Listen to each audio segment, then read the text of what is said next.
Good morning, early Sunday morning. Heading to Jerusalem now to Home Talk HQ to kick off the week. It's going to be a very, very busy week. Starting the day today meeting Jewlicious, David Abitbol, my friend, who helps me in a major way with the vlog. He does all my thumbnails, all my descriptions on YouTube. Really good guy. One of the most influential Jewish bloggers in the world. Meeting him this morning just to talk tech. Then I'm having lunch with a star in the ecosystem. A woman I think we postponed this meeting, I think 3 or 4 times. Stav Erez from OurCrowd. And we're going to be hitting Crave.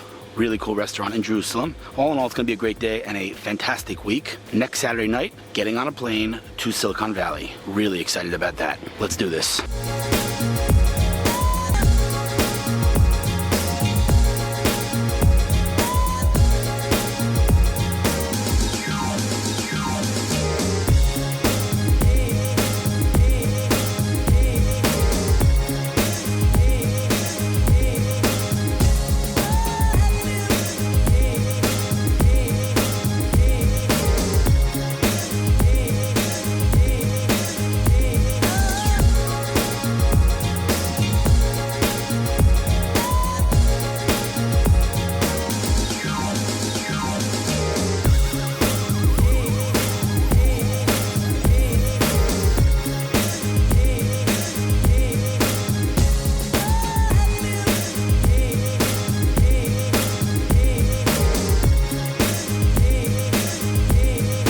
So we did not just take a 5-minute interview only to realize that my mic was not on. That did not just happen.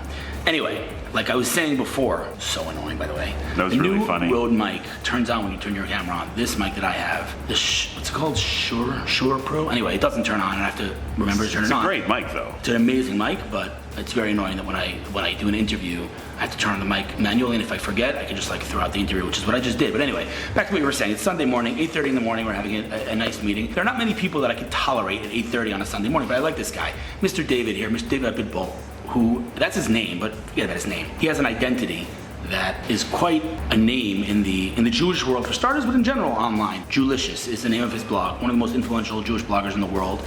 We've known each other probably for a decade now. This man is responsible for all the cool thumbnails on YouTube and descriptions, and all the cool stuff that the vlog has on YouTube. It's this guy, and he's doing it for free, by the way, just as a favor. Should I say that? Is that okay that I'm saying that? You're gonna get I don't care. Hounded by people? All right, well anyway, you know that I really appreciate that. Super awesome of you. So tell me about yourself. Where are you from? What's your deal? And then we're going to talk about something specific, a very specific story. You know what I want to talk about. Let's talk about you for a second. I was born in Israel, and I grew up in Montreal. Okay. And I came back to Israel about 14 years ago, and live in Nachlaot. You've been there. I have been there. Nachlaot is one of the most interesting places in Jerusalem and maybe in all of Israel. It's like these alleyways, and then you go up on his roof, you can see the entire Jerusalem. It's the most unbelievable view. West Jerusalem. It's sort of like, can I turn this camera around? No, I can't. It's sort of like the view we have now. Check that out. Damn. But since I got the drone, I can advertise my apartment having a view of the Temple Mount. Love it. You're somewhat of an activist. Stop touching it. Look at it. It's like Stop touching it. It's so ADD. I know, but it's like I'm a little nervous to go flying over. It's not going to go flying over. Okay, so I'm here. I'll catch it. In addition to blogging, in addition to just had a baby, that's super awesome. In addition to your wife. 4 months. 4 months old yesterday. 4 months old, and your wife. We talk about you and your age difference between your wife. Or you're not cool talking about that. 21 years. 21 years. 21 years older than his wife. That's pretty awesome. His wife's super duper awesome. Teaches yoga. Amazing woman. She's doing her master's degree at Hebrew U also. Wow, did not know that. Amazing. All right, so I want to talk about one thing, because a couple of days ago I interviewed Peter Lerner, you saw. Yeah. And he said something super interesting. He said, despite what I do on Twitter, which is if there's a troll, I just basically ignore him, block him, and move on, he actually engages when there's any point of engaging. And he says, because it's not about what you're answering that person. It's not about that person receiving or listening to your message or internalizing your message. It's about the other people watching this conversation from the outside. They get answers to their questions, and that's super interesting. And while he has had some extreme, say, dialogues on Twitter, I don't think anything compares to what you've experienced. Specifically with our friend Megan, who you introduced me to, who is a super duper star, mega star. But let's start from the beginning here. What happened? Who is Megan? What went on? How did this all go down? Just first relax. Just Excuse sit me, back. Sit back. First of all, I'm very scared this is going to fall Relax. over. It's not going to fall. Dude. Relax. You'll have a much better conversation. Pretend the camera's not there. I also Okay. coach him on how to be a better. It's true. He How does. to be a better vlogger. All right, I'm listening. So it started with Twitter. Right. We run Julicious.com, and we also do an annual festival. We've done over 10 years worth of Julicious festivals, which is like a weekend in Long Beach, California. We've had every major Jewish band play, from Matisyahu to Moshav to, Jewish heavy metal bands. I mean, anything you can think of we've had there. We've had rabbis, we do Shabbat, we do meals. It's a great thing. Okay. And it's aimed at Jewish students and young adults. Right. So when we started this 14 years ago, we wanted to be wherever our constituents were. And at the time, that was predominantly Twitter and Facebook and everything else. But, we also had a pretty active Twitter account. And I was listed by the JTA as the second most influential Jewish tweeter. Someone's got to come up with a word for that. Yeah, go on. Which is ridiculous, obviously. Why is that ridiculous? Because I'm not by Who any is? means. You name it, anybody. Go on. Yes. Anybody. I wrote an article 2 months earlier about how to game Twitter, and I did it. I gamed it, and then at the same time, JTA did their thing, and through their scientific whatever method, they determined that I was the second most influential person. Okay. And not because I'm necessarily influential, but because I was like, here's how you can be influential on Twitter, and I'm going to do it, and then boom. Okay. In the meantime, there's a group in the U.S. called the Westboro Baptist Church. They're considered Sorry for interrupting you. You know what's annoying about these good mics? That they pick up everything. I hate that. Yeah, we're going to have construction noise. So annoying. But anyway, I think you can. But it's inspiring too. Think about like building Jerusalem. building Jerusalem. I love it. We're living here. Those noises, like they Love it. annoy you, but then you think about it as like the fulfillment of prophecy. Wow, man, that was and then very you get profound like of you. a warm feeling inside you. I never get annoyed by like construction noise in Jerusalem. Impressive. I like how you turned that on. I like that. That's nice. Okay, go on. Just saying. So Westboro Baptist Church. So Westboro Baptist Church is considered a hate group. They Are they officially a hate group? Yeah, for sure. Okay. They picket funerals of soldiers from Iraq, for instance, and they say that the soldier who died in Iraq died because America doesn't have a death penalty against fags. Whoa, against homosexuals. Against homosexuals. And I say use the word fags because fags. they use the word fags. Right. They have giant signs that say God hates fags. Sick They have a freaks. URL, godhatesfags.com. Sick freaks. But they hate everybody. JewsKillJesus.com. So they picket synagogues, they picket high schools, they picket everybody. Okay. Our friend Megan, who is the granddaughter of the founder of the Westboro Baptist Church, she was in charge of social media. For the church. For the church. She was like, hey guys, let's do the social media thing and we can access a whole bunch of other people. What's Because the goal? Why did they need social media in the first place? just to be able to access as many people as And possible. harass people. Let's just say It's that. not so much about harassing. It's like they have a message, and the message is God hates you. Repent. And you should repent. Okay. But they're really principled. Right. So they get their message out there, and it resonates with some people. Some people really like their message, and they send them money. Megan's job, one of her jobs, was to take the money, send it back to the people, and tell them that they're going to hell anyway. They wouldn't even take money from. You understand? Like. Yeah. Even people who Dirty send the money. money are considered sinners. Everyone is a sinner who isn't part of Westboro Okay, Baptist. so what happened next? So as part of their campaign to use social media, they were like, okay, let's go and use Twitter. And Megan also did a whole series of really funny YouTube videos that you have to watch, Okay. like spoofs of Lady Gaga. Megan's last name is Phelps. Phelps Roper. Phelps Roper. Look her up online. So they decided to use Twitter, and they found the JTA article with the list of the most influential Jews on Twitter. I was number 2. She followed me, and then it was Yom Kippur. I sent out a message, and I was like, everybody have a meaningful fast. And then she said, well, shouldn't you be telling your followers to actually repent? And then in the further conversation, she criticized Judaism's dead rote rituals. And that started a conversation. Wait, pause. At this point, this is really important actually. At this point is when I would probably have blocked her. Like she's this Right. Westboro Baptist Church psychopath calling me to repent, like Right. calling people fags, like crazy stuff, right? So at this Right. point, I'd say 9 out of 10 people would probably have blocked her. What did you do? So I knew about Westboro Baptist Church. I've been following them since 1994 when they registered GodHatesFags.com, or 1995, whatever it was. Okay. They're like one of the original hate groups, and No, I'm playing around with the Zoom to make it more, it's good. It's good effect. But that noise is going to drive me crazy. I could have, if she was nobody, I would have probably just ignored her. Right. But because I knew that she had a very large media profile, I felt like I had a responsibility to respond to what she was saying. Okay. Not so much because I thought I would ever convince her otherwise, but for the sake of other people who were listening on the conversation, to let them know that there's, that what she's saying is offensive. Right. And wrong, and not just wrong like morally wrong, but internally inconsistent with the values of Christianity. Okay. It's just internally illogical. Meaning you're not there defending Judaism. You're saying even according to your religion, Christianity, what you're saying is inconsistent. And you gave her a couple of examples, right? Yeah, I mean, we had an ongoing theological debate and discussion that spanned months and months and months. And in the process, we also had normal conversations. So she was sending me New Testament quotes. And I was like, don't waste your time with the New Testament quotes because I don't even believe in the concept of a New Testament. You're never going to convince me with that. So she started sending me Torah quotes, Old Testament quotes. And I use the term Old Testament with scare quotes. We don't believe in an Old Testament. We believe in a testament. Interesting, because the old is relative to new. If there's no new, then there's no old. But okay, right. Go on. Well, it implies that the old deal that God had with the Jewish people had been abrogated. Right. Okay. And I don't believe that. Right. So she sent me quotes from the Torah, and I told her that her quotes were mistranslated, and she would know this if she spoke Hebrew, if she understood Hebrew. So she decided to learn Hebrew, and I was kind of like her Hebrew coach. It's funny. That is funny. So she would send me the word of the day, and she would send me, like Shabbat Shalom in Hebrew, and that's hilarious. I didn't know this part. I didn't hear this part. Yeah, it's hilarious. It's really funny. Okay, for the sake of what's the word I'm looking for? When you keep things clarity? short. No, keep things short. Brevity? Brevity, that's the word. What happened next? Walk me, because we're already at 10 minutes. I don't want to bore people, Although you're very interesting. Don't get me wrong. I mean, to say you're boring, but I just want to. Yeah, what happened? Talk You got to get the videos to be 10 minutes long. Well, I can't if I interview people and the interview's 11 minutes. Go on. In any event, we met a couple times. She came with her family to the Jewishest festival and picketed us for 3 days with like signs that say your rabbi is a whore and wow.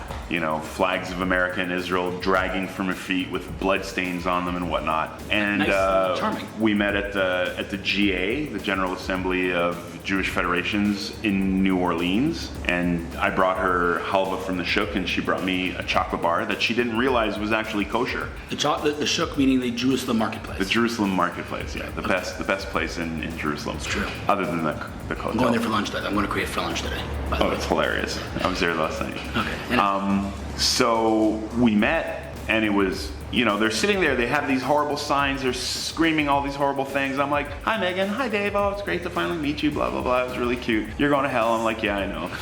That's so funny, oh my gosh.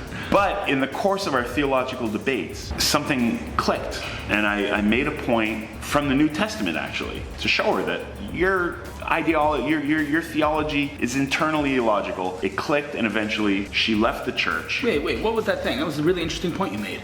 What was that point? It's really funny. So there's a part in the New Testament where a crowd is gathered around an adulterous woman and they're about to stone her. Then Jesus comes along and says, let he who is without sin cast the first stone. And then everybody put their stones down and walked away. They're like, well, we can't really kill this woman because none of us are perfect. And then he told the woman, go forth and sin no more. And she was forgiven. And I was like, adultery is a capital punishment offense in the Torah. So why are you fixated on homosexuality? And if an adulteress can be forgiven, then technically so can homosexuals. But that's not what they said. They said homosexuals, death penalty, end of story. There's no possibility of redemption or tshuva or anything like that. Just to be clear, in case this isn't obvious to those watching, it might be, it might not be, but just to be very clear, he doesn't believe that homosexuals need to repent. He's just saying, he's quoting her. Right. Okay, I'm just going by their standards. I beat her on the basis of their standards. And what's interesting is I told her there's someone in your church who had a child out of wedlock. Not just someone.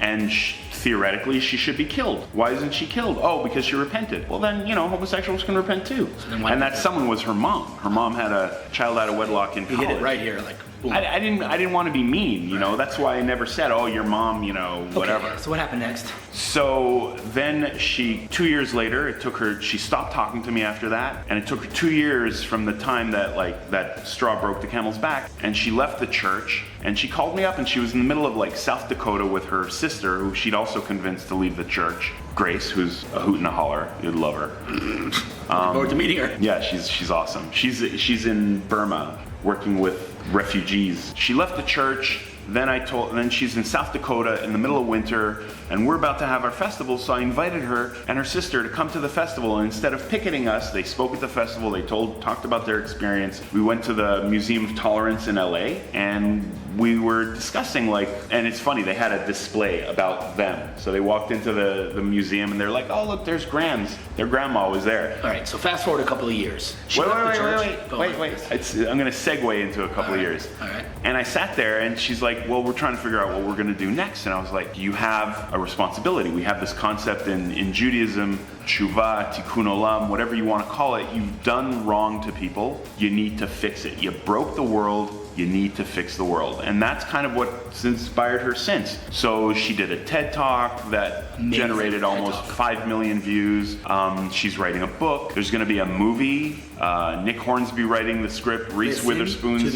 Reese Witherspoon. Nicholas Hornsby, who's a great writer and has done many screenplays. Who else is involved? I don't know. Who else? Who's my favorite actor that you just told me about? Who's not in the movie, but she's working with him, right? She's doing an episode with Morgan Freeman, National Geographic. Love Morgan Freeman. Sarah Silverman's show she was the opening interview, and Sarah Silverman basically said that her entire show was inspired by Megan's experience. So just to summarize this, because again, I hope you're still here and not bored. And all this started in Jerusalem. That's what I was going to say. It's unbelievable. This entire thing, Sarah Silverman, Morgan Freeman, a movie with Reese Witherspoon, a whole world global phenomenon that all started literally, this is not even an exaggeration, from Dave engaging with someone on Twitter when he could have easily ignored and blocked. Now, I'm not saying that happens every time, won't happen every time, but it is important to understand how important it is to engage. And you never know where listening to someone else and responding without hate, without venom, just responding, on the issue, on the topic. I mean, the thing about hatred is the best way to combat it. With love. We take lessons from our history, and we remember the Holocaust. And prior to the killing of 6 million Jews, the Germans had to dehumanize the Jews so that it would be easy to kill them. It's hard to kill a human being. It's really easy to kill a cockroach. If you liken someone to a cockroach, then no problem. 6 million Jews gone. So what you do when dealing with hate groups and people that hate is you try to show your human side. Love it. And if you respond to them in kind, if they dehumanize you and you respond with dehumanizing language, you're not going to get anywhere. But if you find some commonality, like the thing, I'm a new father, obviously. And the thing about being a new father that's really awesome is you realize that every person out there, from the most venomous person to the nicest person in the world, has a mother and a father who raised them and cared for them. And then, it puts it into context. It puts it into context, and it's all about humanizing the other. And then you can make progress. Or you can at least have a conversation that's not contentious, that's not hateful, that expands everyone's consciousness. Well, I have to say, I did not wake up this Sunday morning thinking I was going to talk about hate groups and the Holocaust, but I'm glad we did. Super duper awesome story. Keep rocking. I'm looking forward to. By the way, Megan and I, Dave introduced Megan and I when she was in Israel last time. We had lunch. She's coming back. Oh, I can't wait. She's just a phenomenal human being. Really an amazing person. Look her up online. Follow her. Watch that TED Talk. This has been a 19-minute interview, and I'm not editing. Links in the description. There you go. He's up. That's his work. I appreciate it. All right, man. Cool. Well, let's continue this conversation off camera. See you later. Just left home talk. Now I'm in the Jerusalem marketplace, Machane Yehuda, meeting Stav Erez at Joseph's Burger, the best burger in Jerusalem. We were going to hit Crave, but I ironically had a craving for Joseph's Burger. Should be meeting her in 5 to 10 minutes.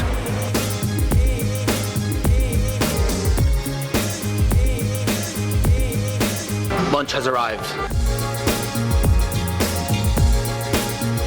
How was your hamburger? Really good hamburger. I just had a massive. So hungry. That was awesome. You still hungry? No. I can go for another one if you want. Really? Maybe. No. Okay, who are you? I'm Stav. First of all, you're not just Stav, okay? I'm Stav. I'm Literally. a mother, too. I like that. I like that. That's how you defined yourself. I like that. But really, I mean, you can. If you're gonna blush, I'm sorry, but in the business world, I feel like there aren't many people out there that everyone loves. There are people that like some people love. Some people, are going to talk trash about them behind their back. Everyone loves Stav. Everyone. I'm serious. I mean it. And we just talked about that. And it's really because the bottom line, just summing it all up, it's because you do good. That's it. You don't do PR. You're not like selfies, even though we're going to take a selfie afterwards. You're not into that stuff. You just do good, and that's what's built your name. All right, give me a little background. What's your story? Where are you from? Where'd you grow up? What are you doing now? What did you do before? Talk to me. I grew up in Herzliya. Okay. I came to Jerusalem. I was in Jerusalem for the army.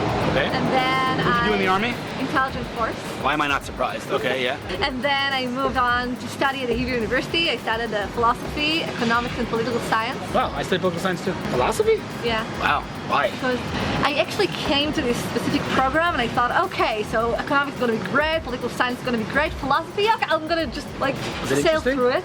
It was so interesting. It gave me all the tools I need to think. Love that.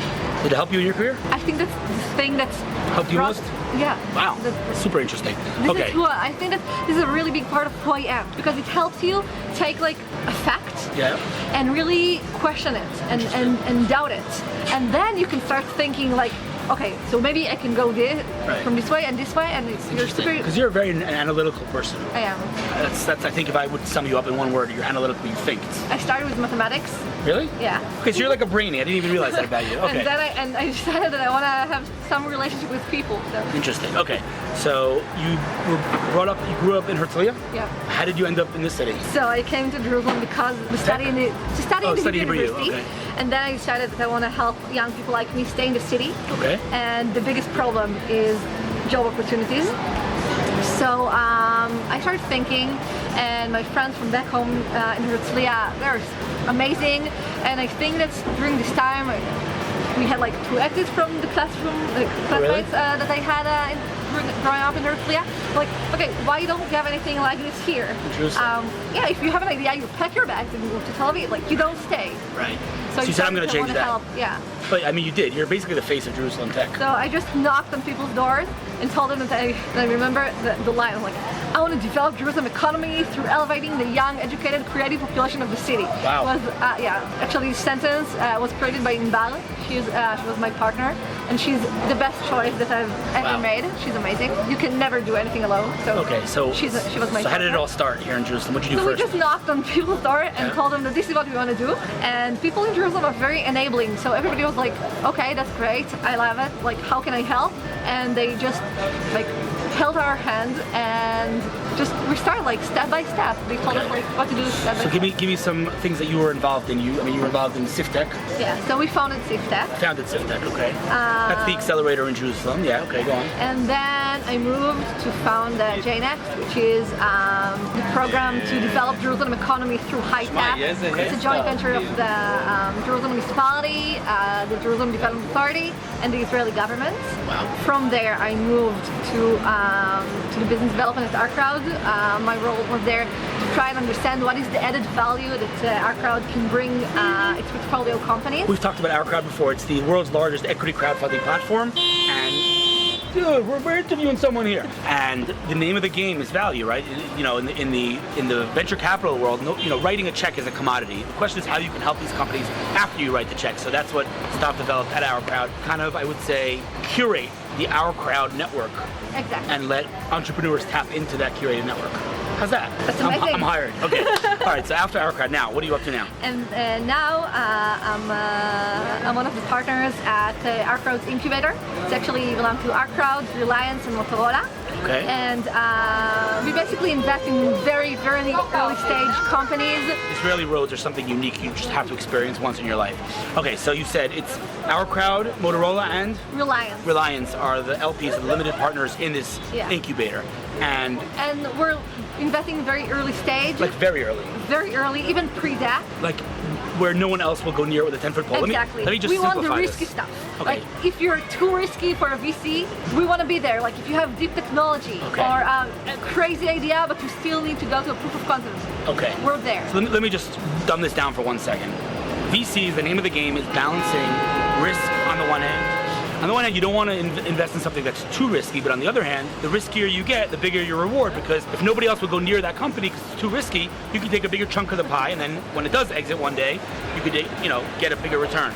So, You guys are going all the way towards the risk. But what's interesting is that you're actually not aggressive on your terms. That's what makes you unique. Yeah, in comparison to other incubators in Israel, we're not aggressive. An early stage angel investor that will go in when you guys will go in will take 60, 70% of the company. You guys are taking way less than that. Yeah, we're taking like approximately 35% for $1.2 million. $1.2 million, early stage, super duper risky for 30 to 35% of the company. That's any early stage entrepreneur's dream. Yeah, So what's the catch? we're only going to invest if we see our added value. Okay. If we know that what the experience that we bring and the connections that we bring actually can take this company to become very successful in a year and a half. So that's really If interesting. we don't think that we can do it, we're not going to invest. So of course everyone in the whole entire venture world says, oh, we're added value. You guys actually put your money where your mouth is. You will not invest in a company unless you can provide tangible added value, not abstract, yes, like actual. We're going to talk to the company about the specific added value that we'll bring to it. And Super cool. if the entrepreneur is not convinced, so you're go three with someone partners? else. Yeah. Who are the partners? You? Moshe Reines. Moshe Reines. What's his background real quick? He's amazing. He sold his company to M Systems, Dov Moran. They sold it to SanDisk. He became the vice president of SanDisk. They're on PowerMath. M System was the company that invented the thumb drive, and they sold that to SanDisk. So Dov Moran and Aryeh Mergi were partners there, and he was what? What was his role there? He was the VP of SanDisk. VP of SanDisk. Yeah. Wow. Okay. So that's him. And he's before that, amazing. you said where else was he? So he sold his company to M Systems, Right. and then M Systems, and then SanDisk. Right. After that, PowerMath and Samsung. Wow. So he is a serious dude. Very serious. Okay. So he's your other partner. Who's the third guy? Ofer. Ofer was- He's the CFO. Okay. If you get into the incubator, you get CFO level of a public traded Wow. company. Wow. Very cool. All right. So you guys are starting. You really don't have a name for this thing We yet. don't have a name yet. Super duper early. We started working and didn't think about. But here's the call to action. PR. If you, well, I'm going to help you with that. Yeah. But if you are an Israeli startup, early stage, that no one's going to look in your direction. Why? Because there's the catch-22 of every startup, right? You need traction to get money. And guess what you need to get traction? You need money. So you need money for traction and traction for money. That's called a cycle of death. And you need to get out of that cycle of death. So if you're an early stage startup that needs capital, but high value add capital, and nobody's willing to look in your direction, ping me, and I will introduce you to Stav. And But you need to have a deep technology.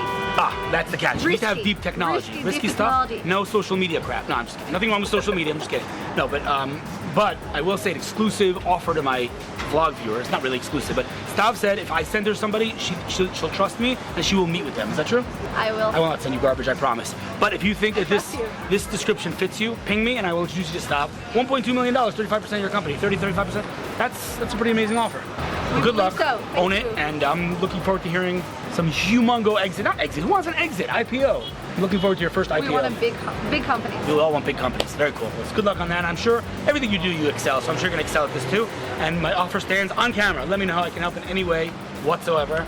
Love what you're doing. Following your career. It's all on camera. Been following your career for a long time. Would love to help. And yeah, think about it. Let me know. Thank you. Good luck. Today was a solid day. Tomorrow is going to be great. And I love that winter's here. See you tomorrow.